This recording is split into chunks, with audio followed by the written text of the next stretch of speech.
인터뷰 뉴진수.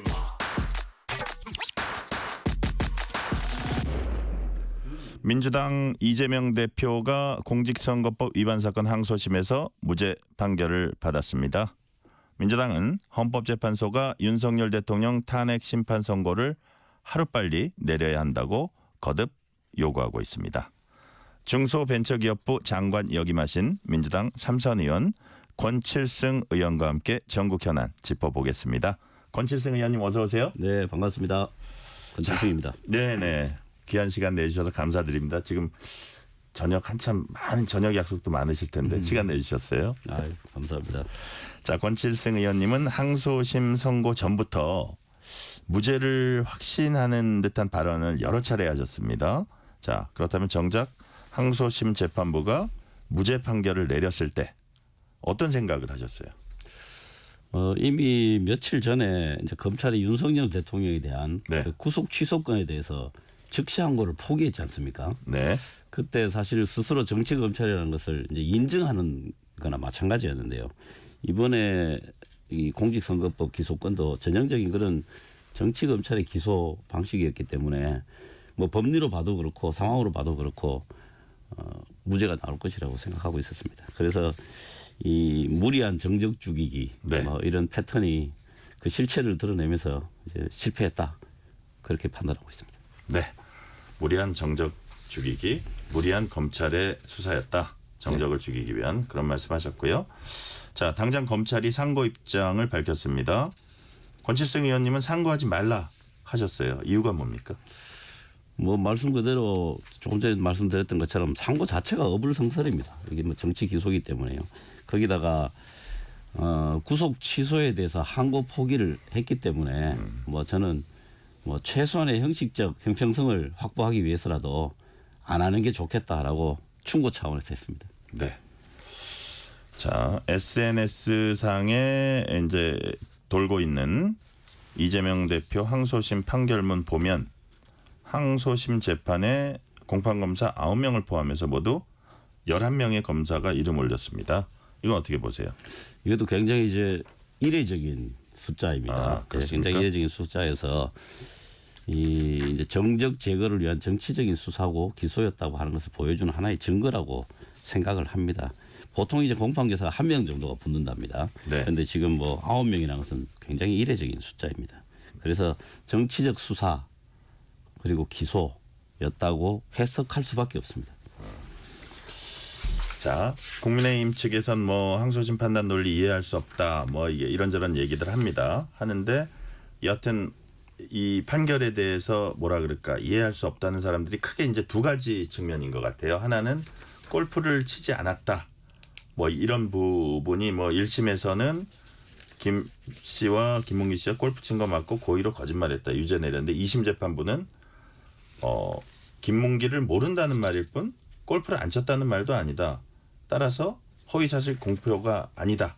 이 부분은 법원이 적절히 판단했다고 보시는 거예요. 이제 뭐 법리적으로 뭐 인식에 대한 것 또 행동에 대한 것 이런 것들 다 구별해서 이야기했기 때문에 네. 그거는 뭐 법원에서 적절하게 판단을 했다고 보고요.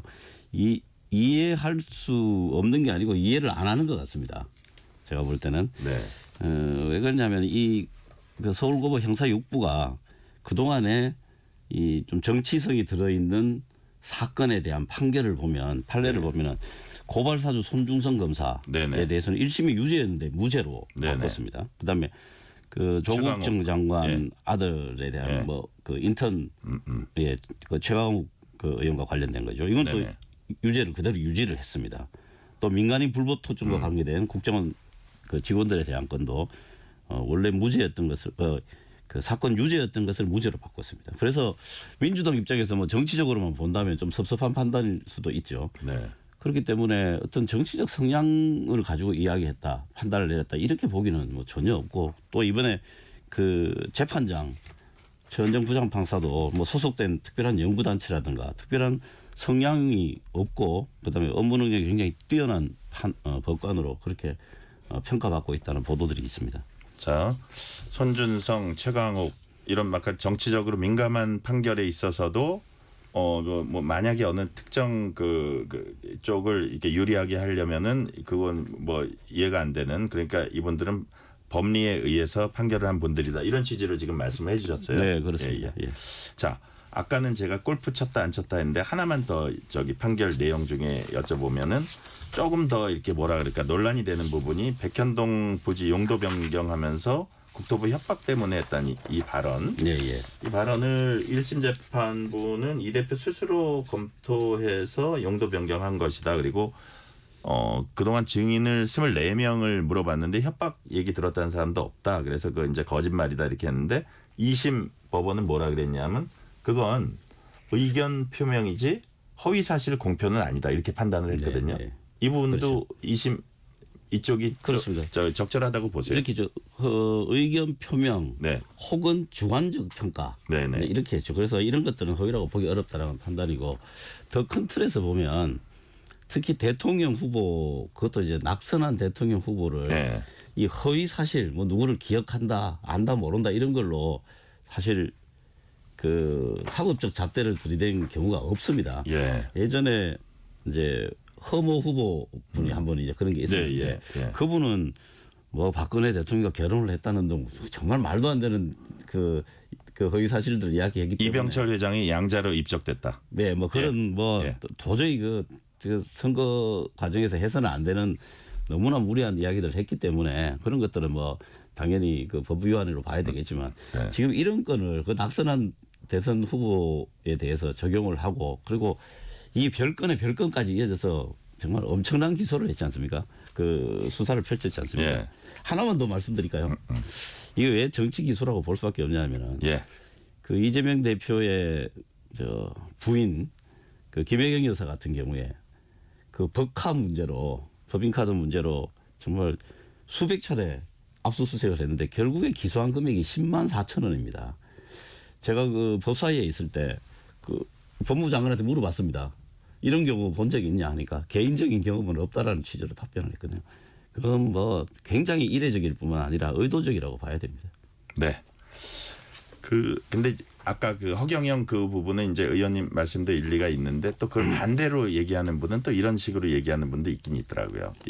이재명 대표가 물론 이제 낙선한 후보긴 하지만 이재명 대표의 어떤 예를 들어서 이게 질문들이 뭐 골프 쳤다 안 쳤다 이거는 대장동 관련된 김문기, 그다음에 용도 변경 이거는 백현동 또 개발 의혹 뭐 이런 거인데 비해서 허경영 후보는 그냥 뭐라 그럴까 어떤 정치적 비중을 두기 힘든 어떤 사회적인 사안으로서의 비중을 두기 힘든 이래서 오히려 그것이 그렇게 그 징역형을 선고받았는데 이런 부분이 안 받느냐 이러고 여권에서는 또 주장하는 분도 있긴 있더라고요. 이제 그 부분은 타인에 대한 예. 사실 명예훼손 부분도 많이 있죠. 그래서 그렇죠. 그거는 좀 완전히 다른 문제고, 예를 들어서 뭐 국토부 협박 이런 문제는 여러 번 공문을 보내서 이렇게 시행하라는 이야기가 있었고 거기에 네. 대해서 이제 단체장으로서 협박처럼 느꼈다. 그래서 본인도 그렇게 이야기했죠. 좀 표현은 과했지만 사실은 그렇게 느끼는 것에 대해서 과장돼 있을 뿐이다라는 이야기를 네. 했지 않습니까? 예. 그래서 허위는 아니다. 과장이 있었지. 수는 있어도 네, 허위는 허위는 아니다. 이렇게 아니다. 이제 판시를 했고요. 그렇습니다.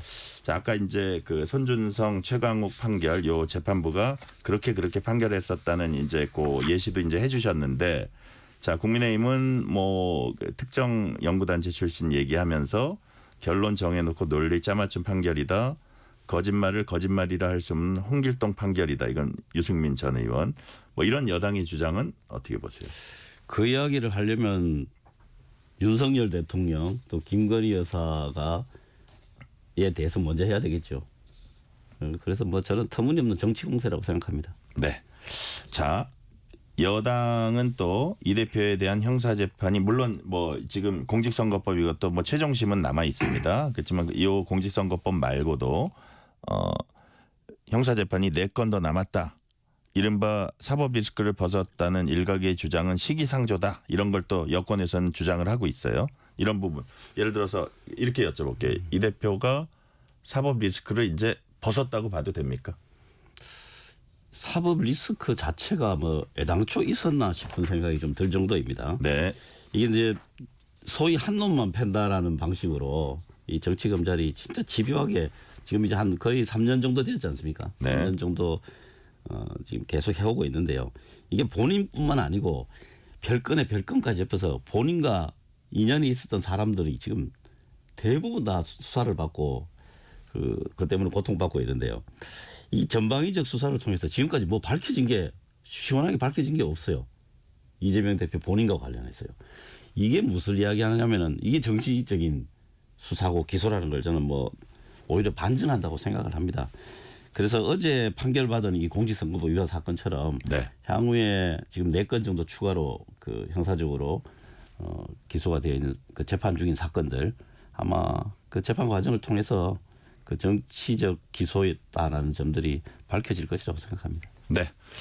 어제 항소심 선고 이후에 직후에 이재명 대표는 경북 안동 자기 고향이죠. 예. 이재민 대피소 찾았습니다. 오늘도 경북 의성, 청송, 영양 등 현장 방문했습니다.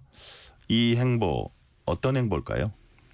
어떻게 아마- 평가하십니까? 아마 재판이 공교롭게 어제가 아니었다면 네.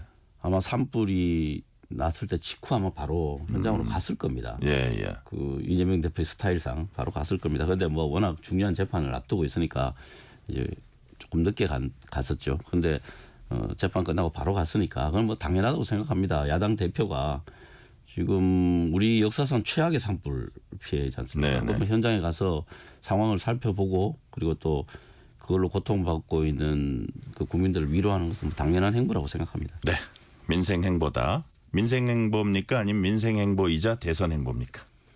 뭐 대선 행보라고 하는 거는 저는 좀 받아들이기 힘듭니다. 네, 네. 이거는 대선이 있든 없든 당연히 해야 되는 제1당 행보. 대표로서 당연히 해야 되는 행보다. 의무적 행보라고 생각합니다. 네.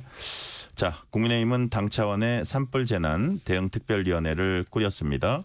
정치권 안팎 개선 이참에 추경 논의가 이제 본격화돼야 한다는 얘기도 나오고 사실은 추경은 여야가 같이 정부에 지금 요청은 해놓은 상태예요. 네, 그런데 그렇습니다. 민주당은 이번 산불과 관련해서는 어떤 대응책 같은 거 좀 구상하고 계신 게 있습니까? 근데 뭐 박찬대 원내대표가 산불 지원 TF를 구성해서 적극적으로 대책을 마련하겠다고 이미 발표를 했고요. 그다음에 여야 정의 이 부분에 대해서 국정협의하는 부분에 대해서 적극 협조하겠다고 이미 선언을 했습니다. 그래서 뭐 추경도 이미 하기로 협의가 됐기 때문에 이제 빨리 실무적으로 추경 작업을 하는 것 그게 중요하다고 보고 뭐 민주당에서 당연히 네. 뭐 오히려 주도적으로 이 부분을 해결하기 위해서 노력할 겁니다.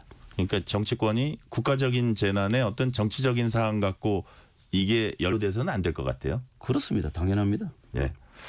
자, 민주당은 헌법재판소가 윤석열 대통령 탄핵 심판 결론을 빨리 내달라고 이제 거듭 요구하고 있습니다. 자, 근데 헌재가 지금 상황이 이렇게 갖춰졌는데 과연 내리지 않을까 뭐 이런 생각도 들어요. 상식적으로. 그래서 지금 권칠승 의원님께서 파악하신 바로는 헌재에서 지금 어떤 일이 진행되고 있는지 어떤 일이 벌어지고 있는지 좀 파악되신 바가 있습니까? 파악된 바 전혀 없습니다. 아니 제가 볼 철도 때- 보안인 것 같아요. 예, 지금. 제가 볼 때 뭐 이런저런 이야기 하시는 분들이 많은데 다 그냥 자기 아무 상상이에요. 근거 없습니다. 예, 제가 볼 때 아무 근거 없고 다만 확률은 반반이니까 네네. 예, 그냥 여러 가지 시나리오에 대해서 예측치를 이야기할 뿐이라고 생각합니다. 그래서 근거를 대고 이야기하라면 사실 할 말이 없고요. 네. 이제 원칙을 이야기하자면 지금 이 국정 혼란, 이 또 불확실성이 지금 국가적으로 엄청난 손해를 끼치고 있지 않습니까? 그래서 신속하게 해야 된다고 하는 것에 대해서는 네. 아무도 이의가 없다고 생각합니다. 네. 그래서 이런 국민적 요구에 대해서 헌법재판소는 빨리 반응을 해야 된다. 그래서 빨리 탄핵에 대한 선고를 내려야 된다. 이건 탄핵에 찬성하고 반대하고를 떠나서 이 부분에서 빨리 선고를 내려야 된다는 것에 대해서는 저는 국민적 합의가 있는 상황이라고 생각합니다. 거기에 대해서 헌법재판소는 응답을 해야 됩니다. 네. 국민적 합의 빨리 내려야 한다. 이거는 모든 국민적 합의가 있는 부분이다. 헌법재판소가 거기에 대해 응답하라. 이런 말씀이시네요. 네. 자, 지금 상황으로 보니 일단 오늘 날짜를 공지하지 않았거든요. 예. 그래서 이제 뭐 만약에 3월에 선고를 내리려면 내일 공지하고 월요일 날 선고를 내리는 뭐 이게 전혀 불가능한 건 아닌데 뭐 지금까지 이게 흐름으로 볼 때는 아까 나왔던 패널들이 저보고 그러더라고요.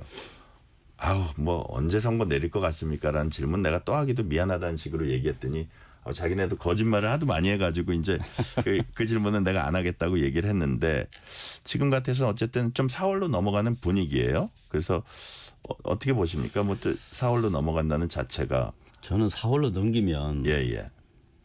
헌법재판소 직무유기라고 생각합니다. 아 그래요? 예, 이거는 정말 국민들에 대한 이 기본적인 의무를 방기한 거라고 생각을 합니다. 네. 이번에 헌법재판소 판결을 보면은 그 한덕수 총리가 헌법재판관 3명을 임명하지 않겠다고 전국적으로 선언한 것에 대해서 네. 6명 중에 5명이 위반이라고 이야기를 했거든요. 예. 저는 어떻게 보면 그거 비슷하다고 생각합니다. 이거는 빨리 선언을 해야 될 정말 그 의무가 있습니다. 그런데 그거를 지금 해태하고 있기 때문에 뭐 이거는 뭐 저는 직무유기라고 비난을 받아도 네. 헌법재판소가 할 말이 없다고 생각합니다. 지금 민주당이 마은혁 재판관 임명을 이제 쭉 압박해 왔습니다. 근데 이제 민주당 얘기는 당연히 헌재에서도 이게 임명하지 않는 게 위헌이다. 그 여러 차례 헌재에 그런 판단을 했는데도 불구하고 이거를 그냥 저렇게 붙잡고 있는 건 말이 안 된다. 이제 이런 거잖아요. 근데 그럼에도 불구하고 이게 마은혁 재판관 임명을 이렇게 촉구하다가 어느 시점에 조금 그런 얘기가 뜸하다가 최근에 좀 부쩍 또 많이 말씀을 하시니까 네. 이게 일단 9명 채워놓으려 그러는 거 아니냐 뭐 이런 또 그 여권에선 그런 시각도 있거든요. 그거하고는 상관이 없는 얘기입니까? 그게 뭐 9명 채우려고 하느냐 이런 말 자체가 예. 뭔가 계산하고 있다는 뜻이거든요. 그렇죠. 예. 이거 원칙의 문제입니다. 이거는 뭐 이거야말로 정말 원칙의 문제고 이번 이제 한 총리 이제 그 탄핵 결정문에도 이미 나와 있지 않습니까? 네. 이거는 해야 되는 것이고 한 명이 위반이 아니라고 했는데 그 이유도 시간을 좀 생각할 수 있는 시간을 좀 더 줬어야 된다라고 하는 취지입니다. 네. 상당한 기간이 흐르지 않았기 때문에 위반이 아니라고 하거든요. 이미 지금 시간이 엄청나게 지났지 않습니까? 그래서 상당한 기간 이상으로 이미 지났습니다. 그래서 지금도 그 임명하지 않는 것은 이건 원칙의 문제입니다. 헌법 질서의 원칙을 어기고 있는 거기 때문에 이 부분은 정말 나중에 심각한 문제가 될 거라고 생각합니다. 심각한 헌법 위반 사례가 될 거라고 생각합니다. 네. 저 최상목 권한대행에서 지금 한덕수 대통령 권한대행도 마은혁 재판관 뭐 지금 임명하지 않고 있는데 이게 길어지면 민주당이 탄핵 카드를 고려하지 않을 수 없다 그런 상황입니까? 그러면 이제 바꿔서 제가 한번 여쭤보고 싶은 게 그러면 매일매일 헌법을 위반하고 있는데 그냥 국정의 최고 보고만 지도자가 있어야 되나? 그러면 어떻게 해야 됩니까? 이거 가만 있어야 되는가요? 그럴 수는 없다고 생각합니다. 이거는 원칙의 문제다. 예. 어떤 당리 당략이나 정략의 문제가 아니라 이거는 아주 기본적인 원칙의 문제가 아니냐? 그렇습니다. 뭐 달리 설명할 방도가 없습니다. 이거는. 알겠습니다. 자 어제 저희 뉴스레터 K 바로 이 자리에 국민의힘 장동혁 의원이 이제 출연을 했는데요. 이런 말씀을 하셨어요. 조기 대선은 자기가 단언컨대 없다. 헌재가 기각이나 각하를 선고에 윤 대통령이 복귀할 것이다. 라고 말했습니다. 장동혁 의원의 발언 어떻게 평가하세요? 뭐 역시 아무런 근거가 없다고 생각합니다. 예, 그냥 본인의 단순한 예측인데요.